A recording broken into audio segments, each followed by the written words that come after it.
Ike celup tepung, tepung beras dan supe aku guna cak 2 gelas. Kalau ada hot 3 gelas, kau molek. Sebut kunyit, kapur, lepas tu mu capung air. Kucah-kucah mu bubuh dalam tepung tadi. Mu bubuh air 1 cawan, bubuh secukup berasa, bubuh garam. Tu bubuh sudu kecil dah. Kalau bubuh banyak, naik darah.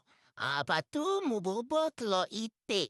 Kalau tak ada telur itik, boleh bubuh telur ayam. Fungsi telur itik ni nak suruh keruk dia tu, dia jadi halus, lepas tu dia jadi rangup. Lepas tu tip dia, kalau mu nak tahu ikan mu ni jadi kodok celup tepung ni, mu akak tepung dia tu dari tangan mu tu dia tak putus. Dia comel, walaupun dia cair dia tak putus. Jadi dah tahu. Jangan duk play saja lah. Kenapa kak terlalu buat lah.